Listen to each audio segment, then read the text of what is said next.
greatest of these three. So 14M, 1.5 times the diameter of the bar, and then 4/3 times the diameter of the base. And correction again, no? So that's 25 mm lang for the beam. Okay, it's here, no? Our scale ratio. Okay, so if it's rectangular, that is naanan mo sa beam. Sila rectangular na itong beam, that's why automatically that B times B. But for columns, so that's the cross area of the pwede man circular. So the area for column for circle is of course 5/4 square. So that's 1%, at least 1%. Ayaw na ipababa sa 1%, no? And then you have your maximum 8%. Although in practice, no, so far sa ako, hindi na po gawin 3%. Medyo mahal na yun yung design. Okay. And just to clarify out this one. Okay, that's basic here. Should be the greatest of this three. Okay. And also the other side. And this one here should not be more than 150 mm. Pag wala pa siya 150, allowed na, no? Pero nanakay cost na stirrup. Pero rin siya allowed, no? Dapat mga 150 rin siya dapat. Kung 150 na, you need to have another ties or stirrup or cross ties to ensure na magapo sila. Nara, 150. Greater than 150. But in our seismic code, you're not allowed to go beyond 1. So that's why it's preferable to use, for example, this is your column. And then you have here, based on your computation, you have 16 mm, open lang ka 16 mm. Okay? So it's better na to, for Tibayan, inalasan siya higaan. As long as pinagay na po yung ratio. Okay? Still ratio. Or, kung pinato lang ibalik, hindi ilisan o instead of 16, yun na lang siya number 12 or 12 mm na diameter. Because mas tsada na yung resistance na yung seismic resistance. If balang niwang siya, basta kay closely spaced. Kaya nakatundang ko unta, pero ang good tayo. No? So, that's why it's better to have a smaller diameter. That's the case. And then,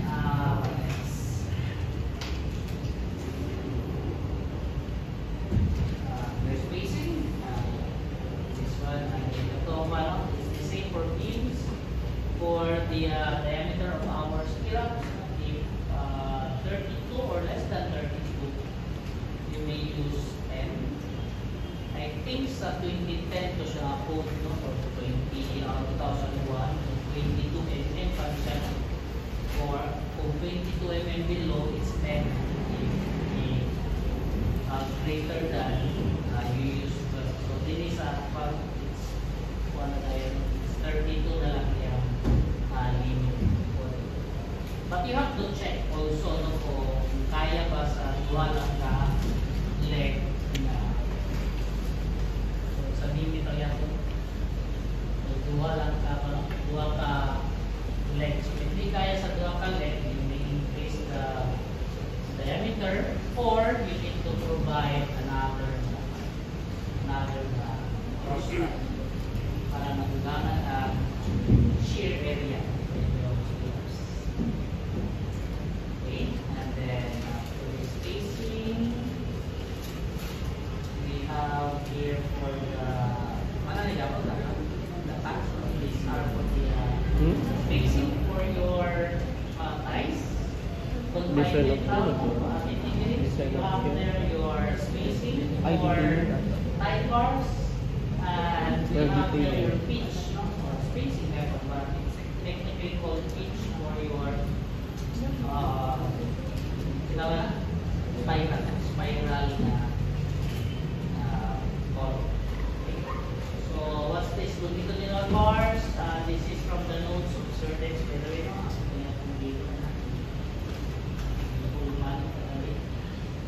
Provided to sustain compressed due to actual load and tensile forces bending. So they located us. So these are your longitudinal bars or what we call our wheel bars for our column. And then the confinement, these are your ties or your spiral bars or hooks. No? If it's circular, pero di ka gusto or it's impossible for you to fabricate a spiral confinement, transverse reinforcement, you will use the hooks. And then for confinement, it's lateral bracing of longitudinal bars to prevent buckling and concrete cover. So spalling, katulad ang cover sa inyong concrete, that's the spalling. To prevent squeezing of columns, so and then the maximum spacing are this one. This is from NACP and DCI code as well. So the maximum should be the lesser value of this three. So it should be 16 times dB or 48 times the diameter of your ties or the minimum dimension. Theoretically, our seismic division or 150 ang gamito na for the maximum testing. Pero the same na siya sa gatong sa scale up sa team. You're going to follow that as well if you want to have a seismic division. Pero kung wala yung ito, that's okay. And then for spiral, it's a bit complicated. Okay? So let's say 4A squared is C minus 3S. Okay, so I don't know saan sila na. So let's try to design or obviously decide the spiral. Let's take for the time for our discussion.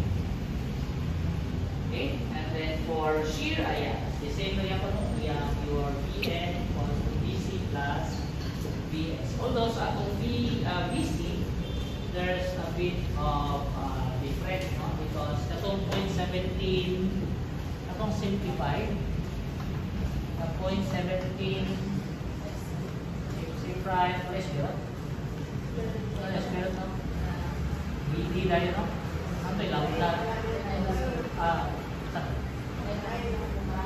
May lambda, di ba? Lambda. 0.17 lambda, which is equals to 1. C prime of BD, no? BD, okay? So this is the simplified, no? And that's you can use this without the actual loading. So, but for columns, na naman siya actual load, so nanatagin gusto na MU. MU is the factor actual load or multiple of cross-section. Simultaneously according with your VU or your torsion. Okay? So, sinasab. Hindi lang, nadulang na lang. So, murang yan po dito. PDC 1 plus NU over 14 of the cross area to complete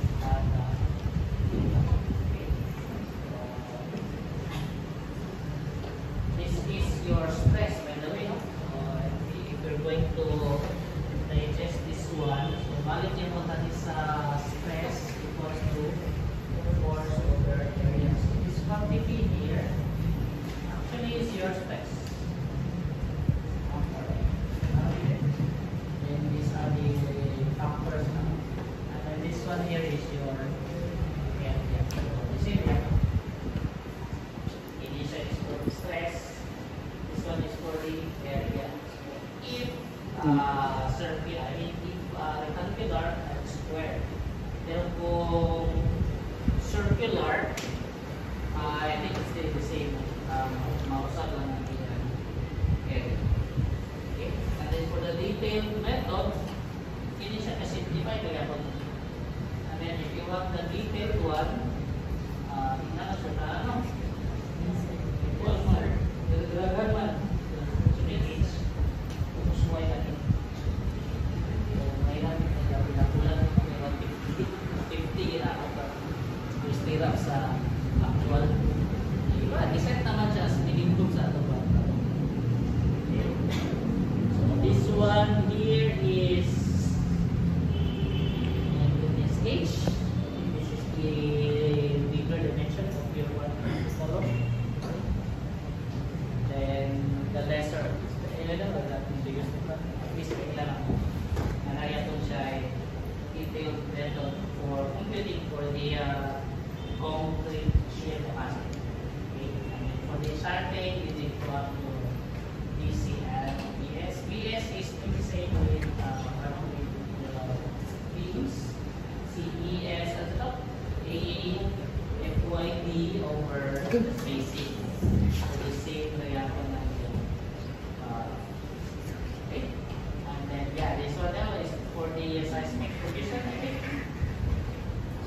So this is chapter 418.4.3.3 or section 418.4.3.3.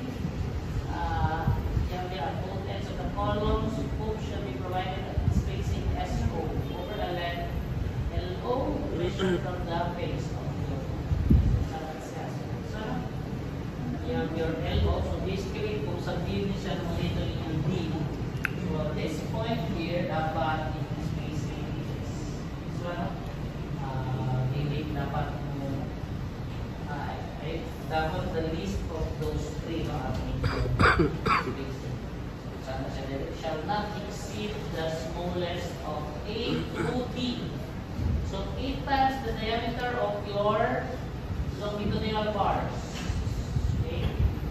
24 times the diameter of the ties or your hooks. And then 1/2 of the smallest cross-sectional dimension of your column or 300 that's very sa actual 12 inches it's very bad unless siguro kung nako kayo yung positive. Okay, take note na in terms of function of the area yung concrete shear. Okay, so kung nako kayo ang cross-sectional area sa inyong concrete, of course basta po yung capacity sa capacity. Okay, so LO shall not be less than the largest of E to F. So 450 ang maximum. Pero